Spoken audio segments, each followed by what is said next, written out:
Shun Gong initially planned to kill Cao Cao, but then thought to himself, I followed him on this journey for the sake of the nation.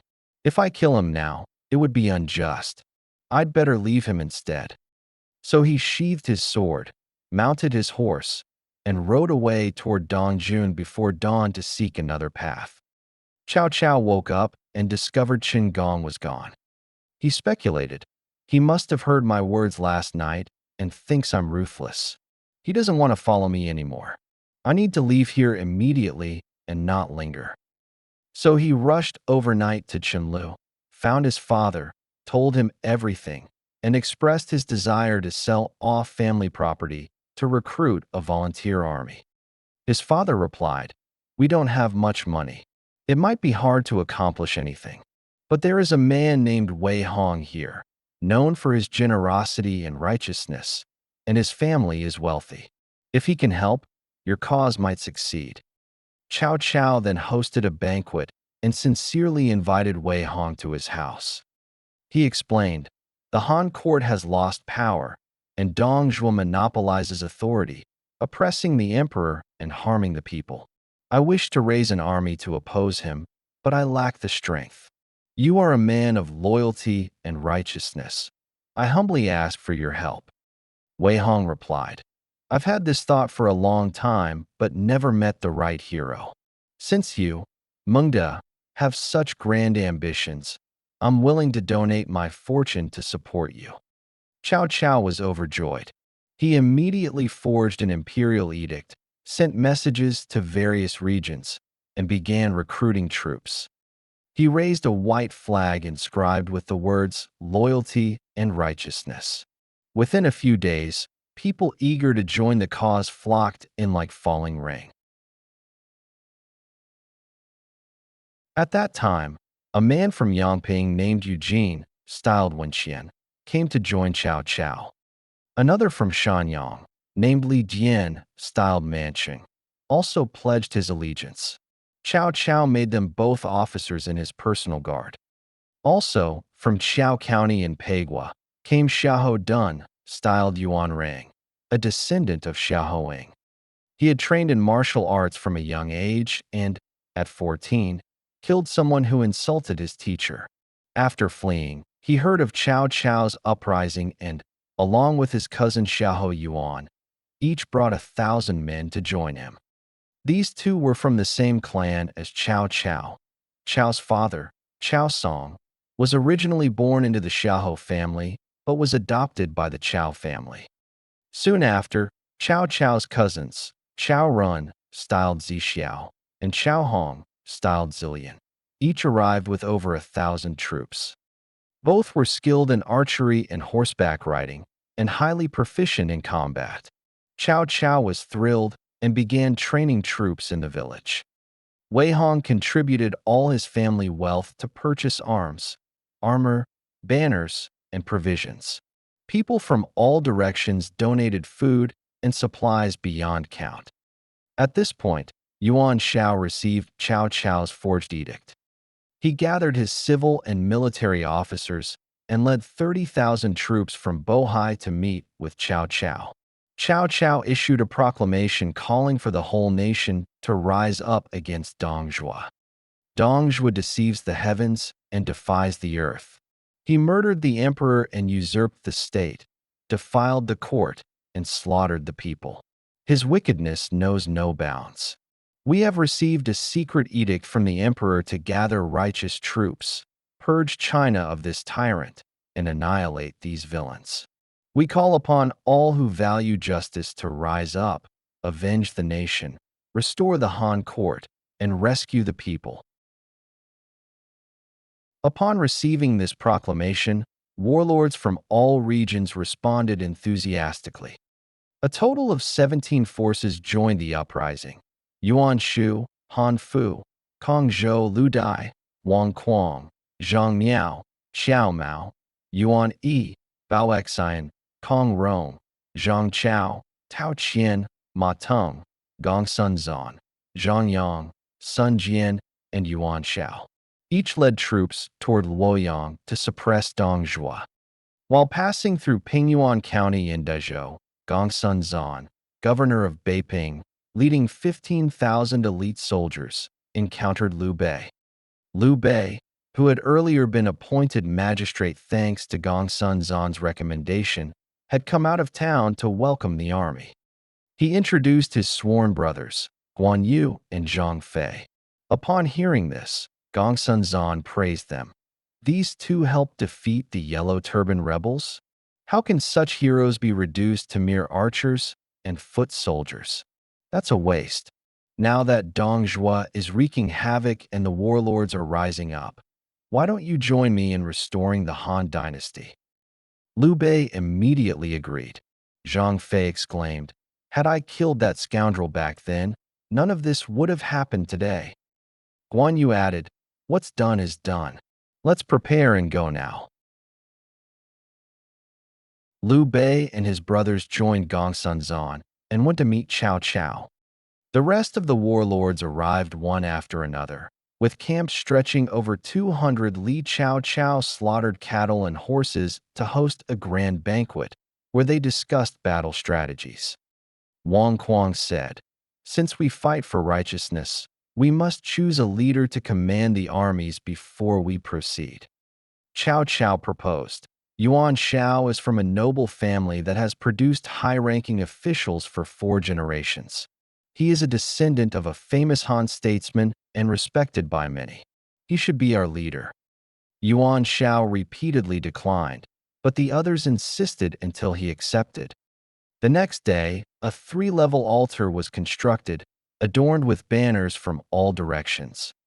Yuan Shao, dressed in ceremonial garb and carrying a sword, ascended the altar, offered incense, and took an oath. The Han dynasty is unfortunate, its imperial authority and chaos. The traitor Dong Zhuo has caused great suffering to the emperor and the people. We have gathered here as righteous men to protect the empire. If anyone breaks this alliance, may heaven and earth strike them down. Everyone was deeply moved by the vow and shed tears. After the ceremony, they took their seats according to rank and seniority. Cao Cao passed wine around and said, "Now that we have chosen a leader, let us all obey commands, act in unison, and not argue over strength or weakness." Yuan Shao declared, "Though I am unworthy, having accepted this role, I shall reward merit and punish offenses. The state has laws, and the army has discipline. All must adhere strictly." Everyone agreed. Yuan Shao appointed his younger brother, Yuan Shu, to oversee supplies and provisions for all the camps. Then he asked who would be willing to take the lead and attack Sisui Pass. Sun Jian stepped forward and volunteered. Yuan Shao praised his courage and gave him the task. The defenders at the pass quickly sent a fast horse to Luoyang to request reinforcements. At the time, Dong Zhuo was indulging in banquets and pleasures. When he received the report, he was shocked and immediately summoned his advisors. Lu Bu stepped forward and said, "Father, don't worry. The coalition forces are nothing but weeds to me. Allow me to lead the army and behead them all, hanging their heads on the city gate." Dong Zhuo was overjoyed. But before he could respond, another man behind Lu Bu shouted, "Why use a butcher's knife to kill a chicken? There's no need for the mighty General Lu to go personally. I'll cut off the heads of those warlords as easily as reaching into a bag." Dong Zhuo looked and saw a burly man over 9 feet tall, with a tiger-like body, leopard's head, and ape-like arms. He was from the west of the pass, named Huaxiong. Delighted by his bold words, Dong Zhuo appointed him as commander of cavalry and gave him 50,000 troops to march with Li Su, Hu Zhan, and Zhao Tsun to Sisui Pass. At that time, Bao Xian feared that Sun Jian would claim the glory of being first to defeat the enemy. So he secretly sent his brother, Bao Zhong, with 3,000 troops to take a small path and challenge Huaxiong first. But Huaxiong led 500 elite cavalry down the pass at lightning speed and roared, "Enemy general, stop right there. Before Bao Zhong could retreat, Hua Xiong had already beheaded him with a single stroke. Many officers were captured alive. Hua Xiong sent Bao Zhong's head back to the capital as proof of victory, and Dong Zhuo promoted him to supreme commander. Sun Jian then led his 4 generals, Cheng Pu, Huang Gai, Han Dang, and Zhu Mao, to the pass. Cheng Pu fought Hu Zhen and killed him within a few rounds. Sun Jian pressed forward but was forced to retreat to Liangdong due to a rain of arrows and stones from atop the pass. He sent a report of victory to Yuan Shao and urged Yuan Shu to send provisions. However, someone whispered to Yuan Shu, Sun Jian is a fierce tiger from Jiangdong. If he defeats Dong Zhuo and takes Luoyang, we'll be replacing one threat with another. If we deny him supplies, his troops will scatter. Yuan Shu believed this advice and refused to send food. Sun Jian's army ran short on supplies and began to fall into disorder. This was reported to the enemy. Li Su then suggested to Hua Xiong, let me take a detachment and attack the rear of Sun Jian's camp while you strike the front. Together, we can capture him.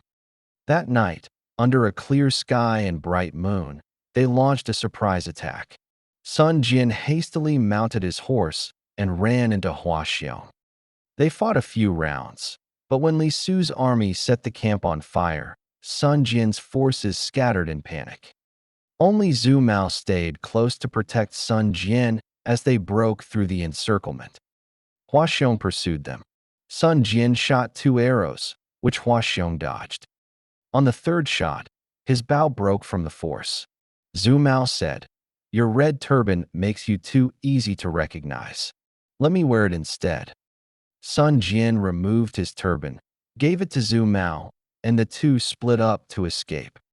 Hua Xiong's men, seeing the red turban from afar, chased it and ignored the real Sun Jian. Zhu Mao tied the turban to a half-burned pillar of a house and then hid in the nearby woods. Hua Xiong's men shot at the turban and only then realized they had been tricked. As they went to retrieve it, Zhu Mao jumped out and attacked with his twin blades, but Hua Xiong cut him down with a single strike. By dawn, Hua Xiong returned to the pass. Cheng Pu, Huang Gai, and Han Dang regrouped with Sun Jian and retreated to camp. Grieving the loss of Zhu Mao, Sun Jian immediately reported the defeat to Yuan Shao. Yuan Shao was shocked. I can't believe Sun Jian was also defeated by Hua Xiong. He exclaimed. The coalition gathered for a meeting, but everyone was silent. Yuan Shao looked around and saw 3 unusually dignified men standing behind Gong Sunzan. When asked who they were, Gong Sunzan introduced Liu Bei and his sworn brothers, Guan Yu and Zhang Fei. Liu Bei bowed, and Yuan Shao gave him a seat, saying, I do not honor your rank, but your imperial bloodline. Guan Yu and Zhang Fei stood respectfully behind him. Suddenly, a scout rushed in with a report. Hua Xiong has come down from the pass again, waving Sun Jian's red turban and cursing us, demanding battle. Yuan Shu's officer Yushi volunteered to go, but was killed by Hua Xiong within 3 bouts. Han Fu then recommended Pan Feng, but he too was slain. Yuan Shao sighed. If only my generals Yan Liang or Wen Shou were here, why would I fear Hua Xiong? Before he could finish, someone shouted, I'll go kill Hua Xiong and bring his head before the council. It was Guan Yu. Yuan Shu snapped. How dare a mere archer speak such nonsense? But Cao Cao intervened. Calm down, my lord. Anyone who speaks boldly must have skill. Let him try. If he fails, we can punish him later. Guan Yu said, If I do not return victorious, you may take my head. He took a cup of hot wine from Cao Cao, mounted his horse, and said, Let the wine wait. I'll be right back. Everyone heard fierce drumming and shouting outside the camp. Moments later, Guan Yu returned, holding Hua Xiong's severed head. The wine was still warm. This feat became legendary and inspired a later poem praising his valor. At that, Zhang Fei bellowed, "My brother has slain Hua Xiong. What are we waiting for? Let's march on the pass and capture Dongzhuo right now." Yuan Shu was furious, saying, "How dare a lowly subordinate act so arrogantly?" But Cao Cao replied, "Those who earn merit should be rewarded, regardless of rank." Yuan Shu threatened to withdraw. Cao Cao calmed him and privately sent cattle and wine to comfort Liu Bei, Guan Yu, and Zhang Fei. The remnants of Hua Xiong's army returned to the pass. Li Su sent an urgent report to Dongzhuo. Li Ru advised, "With Hua Xiong dead and the coalition growing strong, we should act preemptively. Yuan Shao's uncle Yuan Wei is the Grand Tutor. If he links up with them from the inside, it will be dangerous. Let's eliminate him first." Dongzhuo agreed and sent Li Ju and Guisi with 500 soldiers to kill Yuan Wei's entire household and send his head to the front as a warning. Dongzhuo then personally led a force of 200,000 soldiers, dividing them into two routes. One group, led by Li Ju and Guisi, guarded Sisui Pass with 50,000 men, instructed not to engage in battle. Dongzhuo himself led 150,000 troops and, along with Li Ru, Lu Bu, Fan Chou, and Zhang Ji, took position at Hulao Pass, 50 li away from Luoyang. Lu Bu led 30,000 troops to set up a forward camp outside the pass, while Dongzhuo garrisoned within. Scouts quickly reported these movements to Yuan Shao. He gathered his coalition and discussed strategy. Cao Cao proposed, "Since Dongzhuo has stationed troops at Hulao Pass, cutting off our path, we should split our forces. Half of us should move to engage them." Yuan Shao agreed and ordered 8 warlords: Wang Quang, Xiao Mao, Bao Xian, Yuan Yi, Kong Rong, Zhang Yang, Tao Qian, and Gongsun Zan, to march toward Hulao Pass, while Cao Cao remained in charge of coordination and reinforcements. Wang Quang arrived first. Lu Bu rode out with 3,000 iron cavalry. Wang Quang arranged his forces in formation. Lu Bu emerged from the ranks, dazzling in appearance. He wore a 3-pronged gold-crested crown, a crimson robe embroidered with 100 flowers, armor adorned with beast faces and linked rings, and a lion-faced belt. His bow and arrows were at his side, and he wielded the mighty halberd called the Sky Piercer. He rode the famed red-hair horse, swift as the wind. Wang Quang turned and asked, "Who dares face this man?" His general, Fang Yu, rode out with his spear. Within 5 exchanges, Lu Bu skewered him to the ground. Then Lu Bu charged straight into Wang Quang's forces, scattering them in chaos. It was only when the troops of Qiao Mao and Yuan Yi arrived to assist that Lu Bu finally retreated. The coalition suffered losses and pulled back 30 li to regroup. Soon, the other 5 forces arrived, and the generals held a meeting. Everyone agreed, Lu Bu is unmatched. No one can stand against him. As they discussed this, a scout arrived saying, "Lu Bu is challenging us again." The 8 warlords all mounted their horses and led their troops to meet him. Lu Bu stood on a hill, his banners fluttering, leading a small force to charge first. Zhang Yang's general, Mu Shun, stepped forward but was instantly killed by Lu Bu. Next, Kong Rong's general Wu Onghua, wielding iron hammers, charged at him. They fought for over 10 bouts until Lu Bu cut off his hand with a single slash, forcing him to retreat. The coalition generals rushed in to rescue Wu Onghua as Lu Bu pulled back to camp. The warlords regrouped and held another meeting.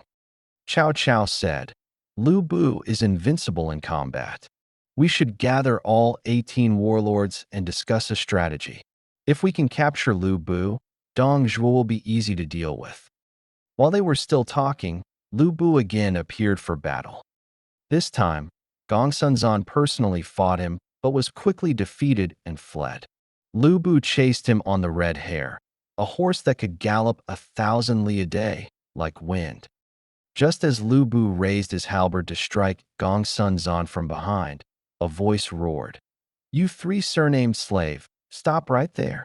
I am Zhang Fei of Yan."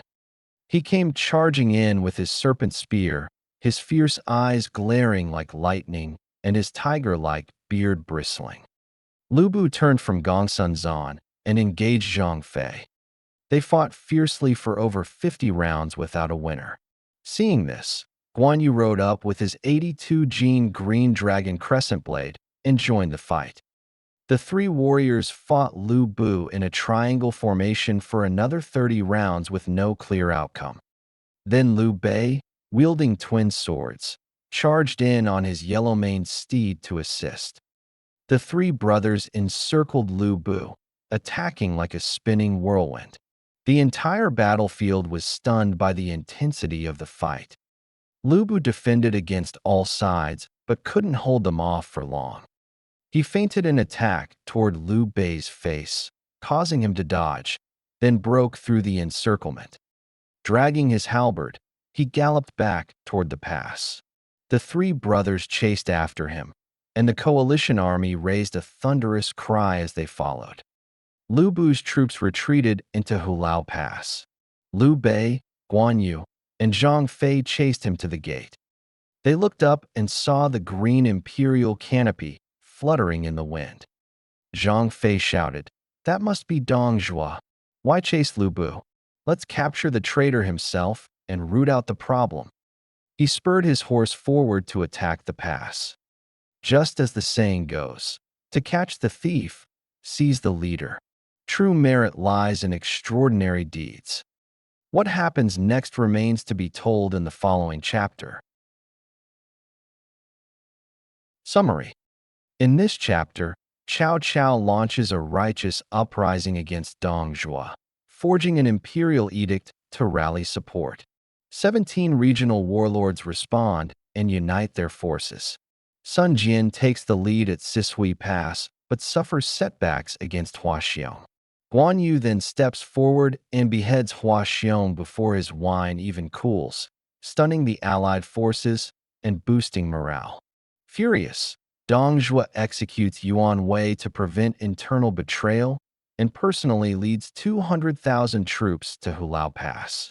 Lu Bu dominates the battlefield, defeating several generals. However, when Liu Bei, Guan Yu, and Zhang Fei team up, their combined efforts force Lu Bu to retreat, reinvigorating the allied cause. The chapter climaxes with the iconic Three Heroes Battle Lu Bu, one of the most famous scenes in the entire novel. Trivia and historical discrepancies. 1. The Three Heroes Battle Lu Bu is fictional. In the novel, Liu Bei, Guan Yu, and Zhang Fei fight Lu Bu together in an epic battle. Historically, this dramatic 3 versus 1 duel is a fictional invention. While Lu Bu was indeed a formidable warrior, there is no record in historical texts that he ever fought the three brothers simultaneously. 2. Guan Yu's beheading of Hua Xiong is exaggerated. In the novel, Guan Yu kills Hua Xiong before his wine cools, a feat that becomes legendary. Historically, it's unclear whether Hua Xiong even existed. There is no definitive record in the records of the Three Kingdoms that Guan Yu killed him. This scene was likely added by Luo Guanzhong to enhance Guan Yu's heroic image.